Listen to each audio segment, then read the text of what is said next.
SLC പരീക്ഷാഫലം അല്പസമയത്തിനകം പ്രഖ്യാപിക്കാൻ പോവുകയാണ്. വിദ്യാഭ്യാസ മന്ത്രി വി ശിവൻകുട്ടി ഫലപ്രഖ്യാപനം നടത്തും. ഇക്കൊല്ലം SLC പരീക്ഷ എഴുതിയതാകെ 4,27,105 വിദ്യാർത്ഥികളാണ്. ഇപ്പോൾ മന്ത്രി വാർത്താസമ്മേളനത്തിന് ഫലപ്രഖ്യാപനത്തിനായി മാധ്യമങ്ങളെ കാണാൻ എത്തുകയാണ്. മന്ത്രി എത്തി. ഇനി ഫലപ്രഖ്യാപനം അറിയിക്കും. 4 മണിയോടുകൂടി വെബ്സൈറ്റുകളിൽ ഫലം ലഭ്യമാകും. 4,27,105 വിദ്യാർത്ഥികളാണ് ഫലം കാത്തിരിക്കുന്നത്.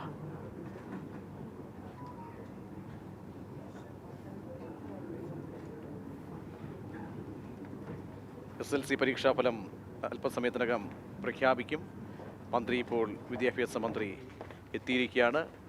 ഫലപ്രഖ്യാപനം അതിൻ്റെ റിസൾട്ട് കേരള വെബ്സൈറ്റിലും result.kite.kerala.in prd.kerala.gov.in result.kerala.gov.in ഇങ്ങനെ സർക്കാരിൻ്റെ വെബ്സൈറ്റുകളിലൊക്കെ തന്നെ ഫലം 4 മണിയോടുകൂടി ലഭ്യമാകും. അതിനു മുൻപ് ഈ വർഷത്തെ വിജയശതമാനം അടക്കമുള്ള കാര്യങ്ങൾ വിദ്യാഭ്യാസ മന്ത്രി പ്രഖ്യാപിക്കാൻ പോവുകയാണ്. കഴിഞ്ഞ വർഷം മികച്ച രീതിയിലുള്ള റിസൾട്ടാണ് പ്രഖ്യാപിക്കപ്പെട്ടത്. 99.7 ആയിരുന്നു കഴിഞ്ഞ കൊല്ലത്തെ വിജയശതമാനം. അന്ന് അത് വലിയ വിമർശനങ്ങൾക്കൊക്കെ ഇടയാക്കിയിരുന്നു. അതുകൊണ്ട് തന്നെ ഇത്തവണ എങ്ങനെയായിരിക്കും റിസൾട്ട് എന്ന കൗതുകവും ഉണ്ട്.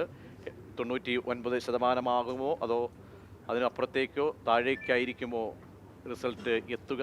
എത്രത്തോളം വിദ്യാർത്ഥികൾ സമ്പൂർണ്ണ വിജയം നേടിയ സ്കൂളുകൾ, A+ എല്ലാ വിഷയങ്ങൾക്കും നേടിയ വിദ്യാർത്ഥികൾ, അങ്ങനെ വലിയ കൗതുകത്തോടു കൂടി 4,27,105 വിദ്യാർത്ഥികളാണ് കാത്തിരിക്കുന്നത്. പരീക്ഷാ ഫലം പ്രഖ്യാപിക്കാൻ പോവുകയാണ്.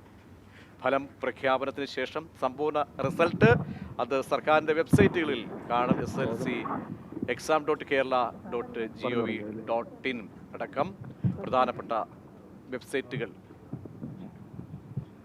ഈ സ്ക്രീനിൽ കാണിക്കുന്ന സൈറ്റുകളിലായിരിക്കും വിദ്യാർത്ഥികൾക്ക് അവരുടെ ഫലമറിയാൻ കഴിയുക. മന്ത്രി ഇപ്പോൾ വാക്കുകളിലേക്ക് കടക്കുകയാണ്. ഫലമറിയാൻ കാത്തിരിക്കുന്നവർ ശ്രദ്ധിക്കുക മന്ത്രി പറയാൻ പോകുന്ന കാര്യങ്ങൾ.